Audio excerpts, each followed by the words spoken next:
Yes, new hat, and you're probably wondering, Pokemon? No, I am not a fan of Pokemon. The last couple games I've been a fan of, the more recent ones. And I do like Detective Pikachu. But this I actually did not buy myself. This came in a loot crate. And, the Pokemon I do like is actually Charizard. But today, I'm rocking it because why not? So, welcome to my channel as I am the Geek Protagonist!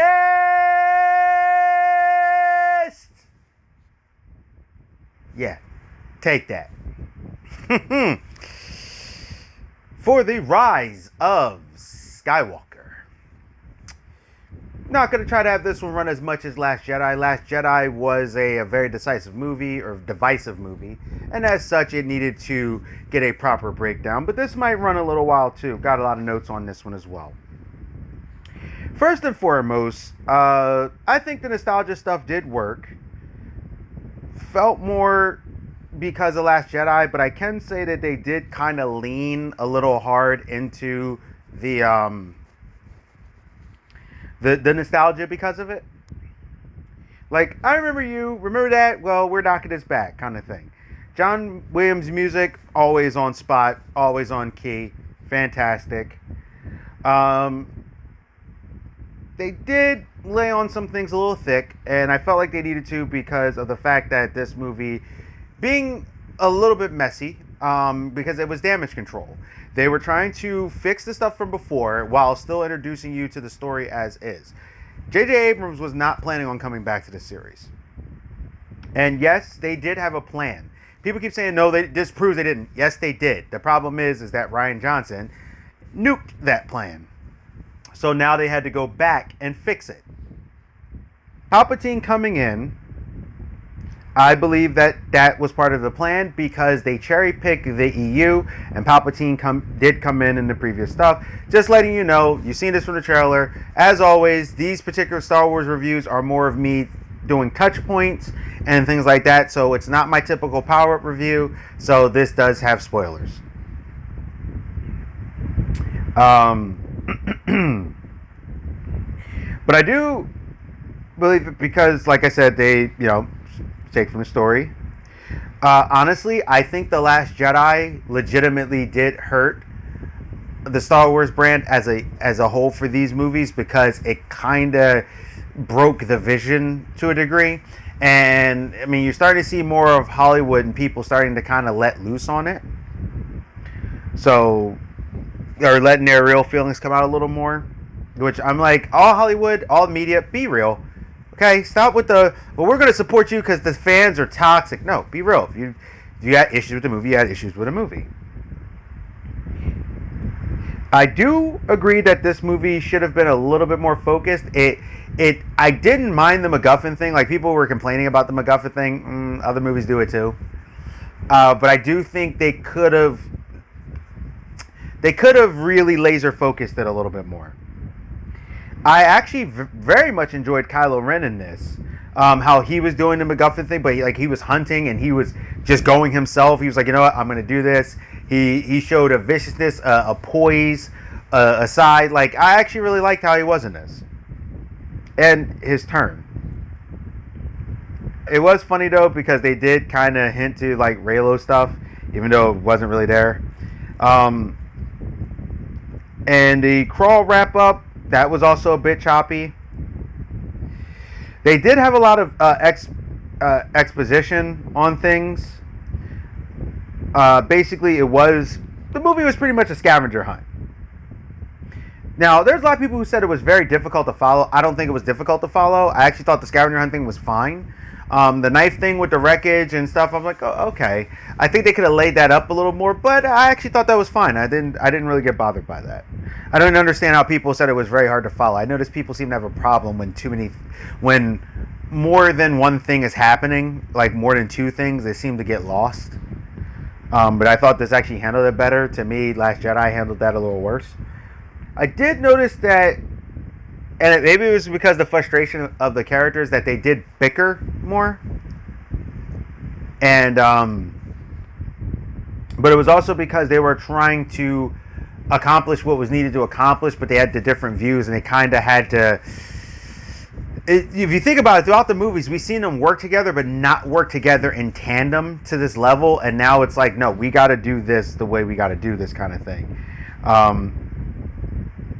And I thought that was interesting. Like, I didn't think it was terrible. I thought it was a way to kind of build it because they have been kind of having a lot of kumbaya moments. So this kind of showed that they also had some issues, too. They weren't just all perfect all the time. It did make me laugh. Some people had an issue. I actually like the God mode thing because to me, I'm sorry, when it comes to Stormtroopers, First Order, all of them, they're kind of just there. It's like I mean, look at the Ewoks. They captured them. They're not good because they're just too busy trying to do formation. Like, I think, honestly, the clones would tear them apart. They're just a lot of them. And that's how they do a swarm. But I did think it was very interesting when they just came and they're like, you know, we're so good now as a team, forget it. They didn't do cover. They just lit everybody up because they were just to a point. They're like, look, we're this good. You guys suck. Let's show you how it's done. So I thought that was fun. You did definitely notice Rey was kind of powered up in this particular one. There's a reason for that, though, I think. Then you had where Palpatine made the announcement, and that seemed dangerous. I kind of thought it was cool that Palpatine was ready to strike, but he needed things to happen, so that's why he kind of did it. Then they had the whole thing with the holocron to get on. I thought the holocron thing was cool. When they looked for the dagger, I actually like the dagger. I would love to have a replica of that. I know some people are like, I don't understand the dagger thing. I'm like, well, the dagger had the map, and I thought that was an interesting thing, and I think maybe later on we'll see some touch on that. Oh, and then when it had Hux being the spy, and being a spy for the rebels, and then the new guy just basically, nope, Hux, sorry, because in the previous movie, they did kind of make Hux start to look very weak. So I think it was to a point they were like, guys, not redeemable. And it also kind of harked back to Rebels, too, where the guy that was on the inside was kind of doing it. So I thought that was cool that, they always had the fulcrum. But I did notice that throughout this series, it made me think about it. Besides Rey going through little stints of pain, so when Snoke had her and he was doing the thing trying to extract, right? And Kylo kind of woke up and reacted. And you had Rey kind of dealing with some stuff. Rey never really got hurt in this series. Like a lot of the other heroes, Anakin, even Finn, Luke, they took damage from this. Han Solo got tortured. Like, they took some damage. Rey had her moments. Like, some people act like Rey didn't get hurt at all. No, she had her moments like when Kylo was extracting. When they're doing the extraction and reading through your mind, that's not a pleasant experience. And I don't think people really understand that's someone forcefully going into your thoughts. But overall, I don't really think of her besides those two situations of her really getting hurt. I thought the Force Heal thing was actually really interesting. I know some people have an issue with that. I'll be dealing with that in another video. I thought it was very telling when she accidentally used Force Lightning because she reached so much. I think she let her emotions get to her, and Force Lightning came out. And it kind of reminded me when she was pulling the thing down, it kind of reminded me of Starkiller from the games for a little bit. We had the C-3PO mind wipe, but I know this is not the first time he did it, but then it was still like C-3PO, so it's like kind of a weird dichotomy. I thought Leia was freaking wonderful in this, as always. I thought the way they played her up with the sad passing of her, that they really touched on this pretty well, and they gave her a nice send-off. I also thought the situation was as whole. Just a really quick sidebar, because my thought is going there. The Force Heal, it was in games before. But like I said, I'll jump on that. I don't want to jump on a tangent because I got a lot of notes to get through. I think it was a cool thing when Rey and him had their lightsaber battle with the water. Look, y'all can say what you want. I thought that lightsaber battle was epic. Some people are like, it was drab. No, it wasn't. No, it wasn't. You had the water crashing. The thing was kind of moving. They like, now they're at their own levels, and Rey was kind of really doing it. And by this point, Rey got trained by Leia too. Like, Rey was getting the best of the stuff, and Kylo and her were going at it, and she kind of knew what Kylo was doing. But The reason why Rey beat her, she still needed Leia's help. And I thought it was cool when she stabbed him, but she wouldn't take him out. And it made Kylo think about things, and she actually healed him because she was like, no. Like, she saw the good in him, and she still loved that, or like, you know, and felt that. And I thought that was cool. And I thought it was great because the representation of his dad being like, it's okay, and Han forgave him, but it was kind of like, it felt like a Force ghost, but then it also felt like a memory. It was like the Force was talking to him, but through his father, because that's something I think he carried as a burden and felt guilty about. That's why he couldn't do it to his mother too. I was happy to see the Knights of Ren. I would have liked to have seen more done with them. I know they were there for fodder, but look, I'm a sucker for a good Star Wars action sequence, and that was a good Star Wars action sequence. But I do wish the Knights of Ren would have did a little more. I love Rey was going to burn the lightsaber because she started to like lose her faith and lose her hope. She started going down the path of what Luke did, but then once again it harks back to Last Jedi where he just threw the lightsaber. But then this time Luke caught it and said, you need to treat this with respect, because he knew he wasn't right. See, and the thing is, it was like, take that, Last Jedi, but it also was a build-up to Luke refound his goodness. He refound who he was, and I thought that was phenomenal. Y'all can say what you want, you're wrong. That was a great scene because it showed Luke, even him falling, the brightest light falls, it can still be turned back on and rekindle. It does seem very funny that a lot of the hardcore Star Wars fans did, however, forget the part with Luke in this situation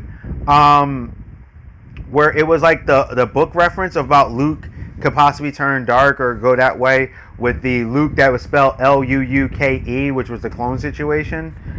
But he came back like through that. That's the thing when you saw in the, I think it was Return of the Jedi or Empire Strikes Back. The one, I can't remember right now. The one where you see Luke, he fights like as like a Vader, but as like a Force Vader, and when he cuts the mask, it's him. That was a symbolic thing, and I think this had a similar feel to it, in my opinion. And then you had the whole thing where, I think it was Shadows of the Empire, with the Emperor coming back doing the clone where he shot his body to another body. And then you have the Pickle Snoke. So a lot of you people that were complaining about that, I get it. They didn't break down and spell out every little thing, and probably wanted to come out with it in a book. But if you read the expanded universe with, like, I think, yeah, if I remember correctly, it was Shadows of the Empire. But basically, the Emperor used clones to bring himself back. It's just that in the series, they're explaining it's very hard to do the clones, and the clone was trying to come, but it couldn't. That's why he was so ripped up. And I'm like, context clues, man. Yes, it makes sense that he would use a clone to kind of bring himself up, but he finally got a clone right. But that's why he was hiding. He was using Snoke because he still wanted to keep his influence. But that clone needed more power. And I thought that was interesting. And I think that was actually good storytelling. You know, people are like, no, it wasn't. Yes, it was. Because even with the clone, he couldn't be complete. I did do the thing where they were like the hidden fleets with all the Death Star tech, which I guess that was a reference to the previous movie. But it was like, you know, but they stopped the threat. It was a bit, but then I was like, how is this? Like, how do you guys have that much Death Star technology? Okay, Starkiller Base needed that. So you were able to find the Kyber crystals to do it? I mean, I guess he was searching for all that time, you know? So, I mean, they are out there, but maybe use smaller Kyber crystals and still get the same result? That could have used a little explanation, but, you know, it is what it is. Usually they would put that in the show or something. I will say this. I know there's more Star Wars coming. That's also going to continue beyond the Star Wars Skywalker saga. And I have a request. No more Death Stars. No more Death Star tech. No more Death Star nothing. No more No more. No more massive planet destruction in Star Wars. Just we're done with that. You've used it too much. And I'm talking about even from the prequels and everything. It's time to let it go. I did find it interesting that he kind of became like a force. The Emperor became like a force vampire, taking Rey's power because he needed it to set up to feed what he needed to feed. And But I did find it funny because in the prequels, his face got all jacked up because of the lightning. But I started to think about that because when he was healing, I'm like, why didn't he heal his face? I think when he did the unlimited power and he like kind of and it burned his face. I think as the Emperor, what happened was that the darkness, the dark side of the force, because the dark side of the force will corrupt your look. It'll make your eyes yellow.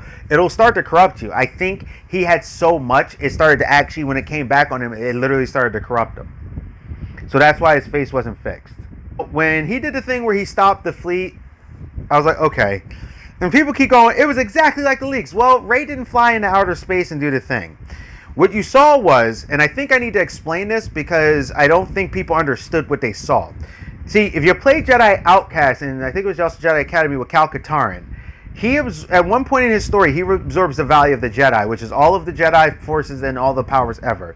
And even Palpatine does mention, like, you are all of the Jedi, I am all of the Sith. So what it was that when Rey heard those voices, including, which, y'all, look, there's a lot of things I'm going to say you're wrong on. You should have just saw as awesome and not. It's kind of like, yeah. And I know you're probably like, oh, it's my opinion. No. Because what you're coming at it for is why I'm saying you're wrong.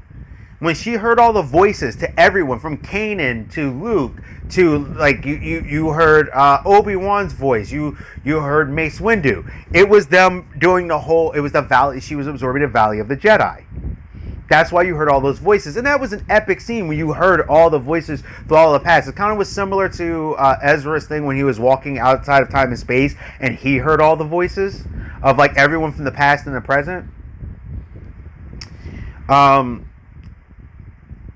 that's how she also knew how to block the lightning and kind of catch the lightning and grab it. Because some people were like, how could she have done that? Well, if she absorbed the value of the Jedi, that also means she has Yoda's move. And Yoda, you've seen, can actually catch it. That is a defense move that light Jedi do use. Also, she studied the books. They have a way. Mace did it with his blade, and Yoda could catch it. Like, they have a way. I forgot what the move is called, but they have a way where they can actually catch and block Force lightning and, like, absorb it and kind of take it. Because they needed a defense against Force lightning. I also understood why she kept the Skywalker name. And I felt as though they should have did a Palpatine thing earlier. Funny enough, though, there is a comic where it did show something about Palpatine actually. I don't know if it's canon or whatever. I seen a comic panel where like Palpatine used some of his DNA, kind of like did like a Batman Beyond thing. So Anakin and them are actually a part of the Skywalker family that started with Anakin's family is actually a part of Palpatine. But I don't know. That was kind of weird. I was very annoyed about the fact that Rose was not used. They should have used her more. You did all this stuff in the previous movie to build her up. I get it. They're like, oh, it's because of the thing. Carrie Fisher. No, you should have used Rose more. You could have easily had her in more battles. You could have had her show up in more things. You could have had her to, even if she was quiet, you could have had her in the background with the crew where she's like, now I'm coming with you. And then she could have been blasting. There is ways you could have sprinkled her way more throughout this movie and you didn't. So you built up this whole character for nothing. And then you gave her a toy and wondered why people didn't want the toy. She didn't do anything, really, except for she was at the battle, and she was cool when she was there, but she didn't really do much. If she wasn't there, it wouldn't have made a difference. Stop wasting characters. If they're going to be introduced, you utilize them or don't put them in the movie. And that show anything. But in retrospect, I think with Rise, Luke was a part of the journey, and it was for him to show up whole again, but it was also for him to kind of pursue and push the next generation. This one actually had a great space battle when they had the whole thing come in. And I know people had to hate, but I'm like, oh well. Because here's something very, very funny. In the space battle, and I'll find it. I remember I seen an image, but I noticed it. The Ghost was there. Right behind the Millennium Falcon where Lando got all the people. But the beginning people were the rebels. And the Ghost was there. So it harked back to Star Wars Rebels, and you heard the voice and stuff. And then you had the people, and it was kind of cool to see that everyone was like, look, we can't keep having these rebels defend us and things go the way they go. We need to fight this ourselves. So the people finally stepped up and said, you know what? It's our time to fight too. But the fact that the Ghost was there, that made that scene awesome. You don't get to downplay Rebels. No. It was awesome. Ghost was there. Space battle was cool. This thing was all over. It was a huge space battle, and you saw people going at it, and I thought that was great. And you can say all the hate, oh well, no, it was great. And thinking about it, I actually did like the MacGuffin situation because it was very fast-paced, and it kept like that. It wasn't slowing down because Last Jedi had some very slow scenes in it. This one kind of was like focused on keeping that pace rolling. I know for some people are like, it was choppy. It wasn't choppy. It was a lot going on, and they had to get a lot out, so they were really pumping it. And you started this story right off the bat, and every story starts that way in Star Wars. But this one, instead of just, we need a backstory, no, get the scroll, let's get it going, let's get it popping. And that's how it should have been. Also, too, as I'm thinking of the MacGuffin situation, and I'm thinking of people hating it, and I'm thinking of, it makes me think of Infinity War to Endgame. You guys were totally fine with the with Endgame and being a heist MacGuffin movie. You're totally fine with it. And most of that movie was them running around just trying to get the stones and doing stuff inside the stones. I'm kind of tired of the whole Marvel's allowed to get away with everything, but no one else can. Like, no. They did it in that. You liked it. They did it in this. The difference is, it wasn't like a bunch of Infinity Stones and all this other stuff. They jumped right to it to show you what they needed to get, and they had a very laser-focused thing, but one thing led to the other. It was a scavenger hunt in space, and you know what? That was a hark back to me for Indiana Jones. Deal with it. But Rise did have a means to an end. I like the twist that shakes Rey completely to her core. When she finds out that Palpatine is her grandfather, and she's like, she already had an earth-shattering situation that she had to deal with when she found out that her parents were nobodies and she was nothing special, in a sense, and she had to get there. But when they did the whole, but your grandparents is, that was interesting because now she's like, oh my goodness, my legacy is actually evil. It's this guy who's incredibly evil. Dawn, can you go, please? Stop messing with stuff. Sorry, my cat was like, I'm just going to mess with this. Thank you. Anyway. Where was I? Oh, yeah. Now, evil. So now it turned this battle into a blood feud. And I thought that was very cool. And I also like that Kylo was so mad.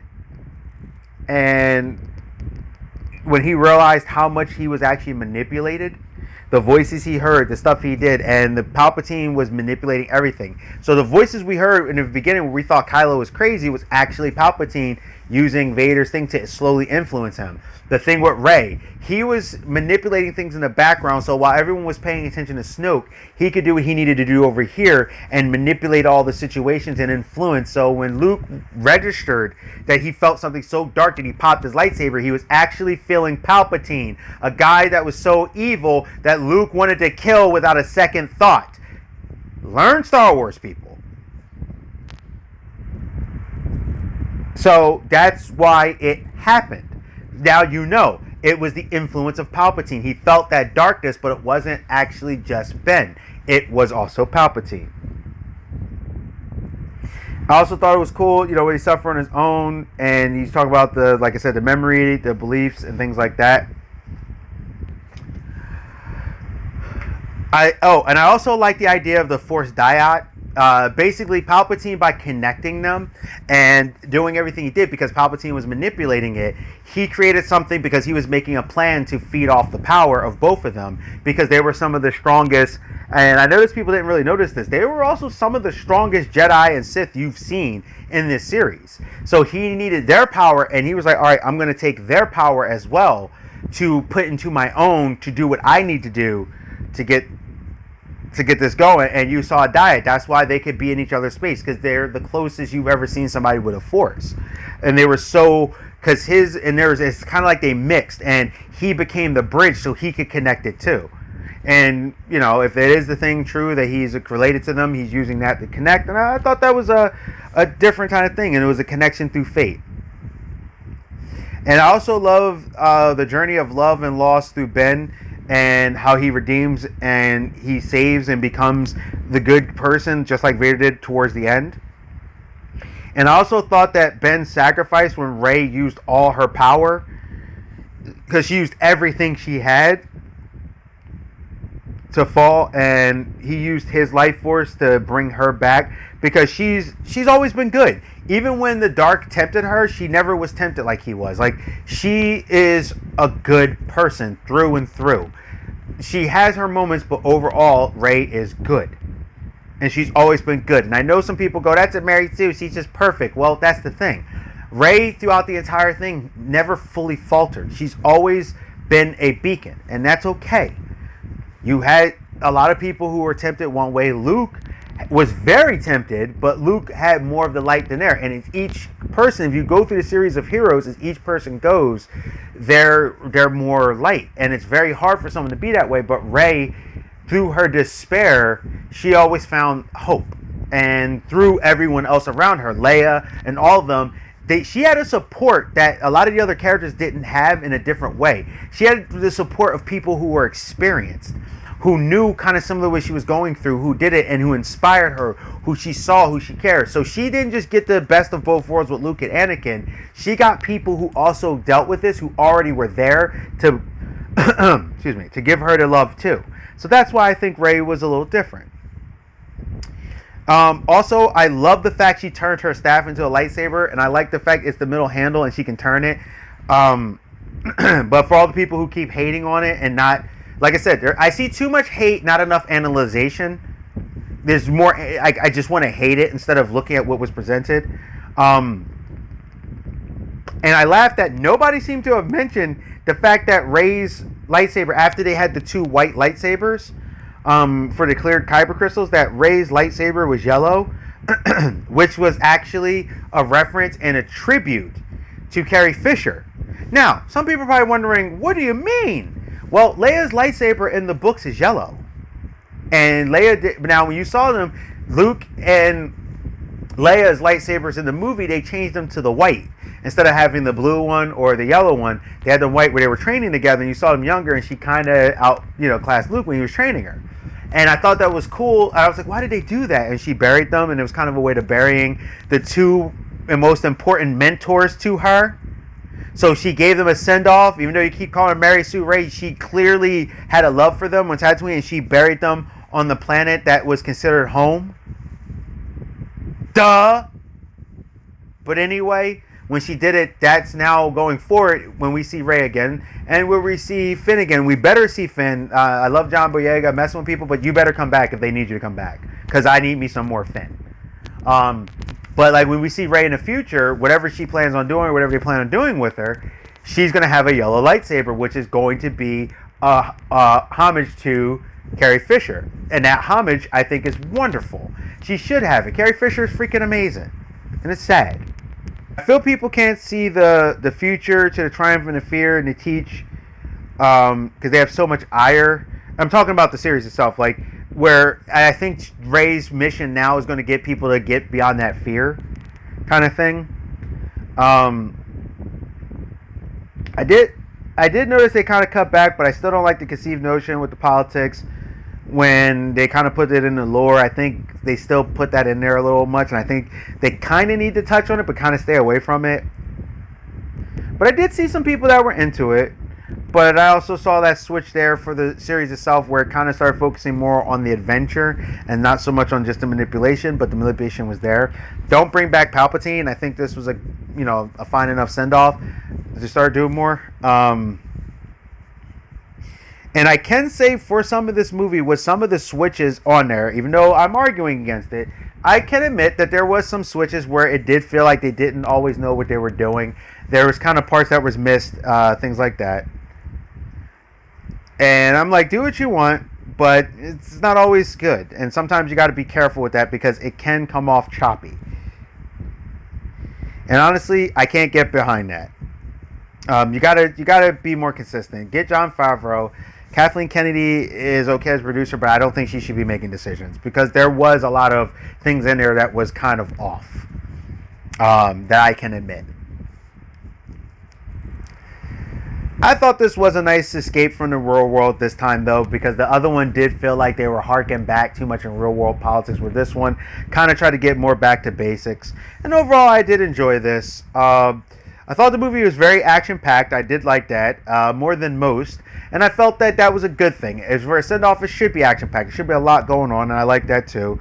I also really enjoyed seeing Lando and being with the ship, and I hope Lando actually gets the Millennium Falcon because I feel like he deserves to have the Millennium Falcon with Chewie. And of course, Chewie is just awesome. Chewbacca forever. He's just great. And I did have to say, I saw that it seemed like a lot of kids that I know, my friends' children that watched the movie, they liked it. A lot of my friends liked it. I talked to a lot of people who actually like it, but I do see a lot of people online who sit there and go, "It failed money." All right, so let me clear something up here. They're like, "Oh, it failed because it should have did more." Well, who are you to say it should have did more? Not every movie that deserves to do $1 billion does $1 billion and stuff. Like I'm sick of people doing this. Well, I should have did $2 billion. That's still not common. Yeah, we see more $1 billion movies than we've seen in like forever, but that's still not a common thing for most franchises. And even as such, Force Awakens bridged a lot of gaps. A lot of the fandom menace and Star Wars fans as a whole, the fans who are like, I'm so into it, they kind of, from the gate of Disney even doing anything, they were just ripping everything apart. And the fact that I've even seen how they kind of downplay Rogue One is still a little silly. Rogue One is just an excellent film, and it's better than most of the Star Wars movies, and it's better than all of the prequel movies. All of them. The prequel movies are the worst thing of Star Wars. Well, no. Correction. The Holiday Special is the worst thing of Star Wars. But the prequel movies, out of all of these, no, they're the worst.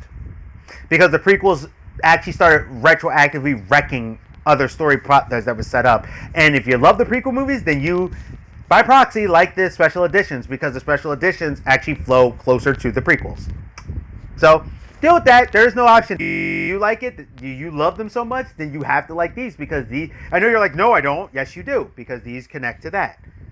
This connects to that, because if you watch the originals, some of the stuff does not line up and it stops making sense.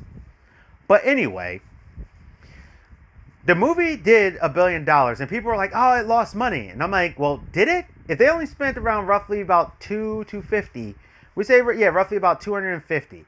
Now you double that, you could say that was 500 million, right? And then you add, let's say you add another 20 million for marketing. Okay, so the movie made over $400 million in profit. You give it to the thing, so by the time the studio got it, they got a couple $100 million profit. Now, for some people, maybe like we'll say like about 200 with the investors and everything that was put in. They made, after the movie theater takes their cut, they made in pure profit maybe about 200 to 300 million. Now you can sit there and go, "Oh, see, it's bad." Okay, Avengers Endgame and Avengers Infinity War, they spent $500 million. Okay. So the one movie did $1 billion. So now you take that. The $500 million also, they said, included the marketing and everything. So they made, now you take that. So let's say they made another $500 billion. You take off the original for what they spent. Now you have $500 billion, right? You split that in half. Oh, look. You divide that by there, and it comes to $250 billion.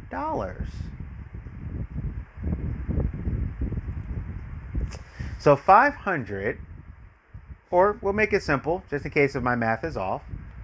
So you take 5, you divide 5 by 2, you get 2.5. Same amount.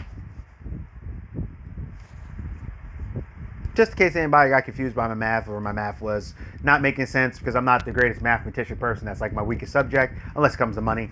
But basically, if you take it, say 500, now you turn the 500 to 5. You divide that by 2, it's 2.5. So they made pretty much the same profit as they did with Infinity War. When the movies hit the 2 billion mark, that's when they start making 800 million profit and stuff. But overall, for the money that they spent, which was 250 million for what they reportedly spent, this movie did $1 billion. That is a success. So I got one more Star Wars thing that is a medium to do. This is The Rise of Skywalker. I'm going to give it my rating, and I'm going to actually say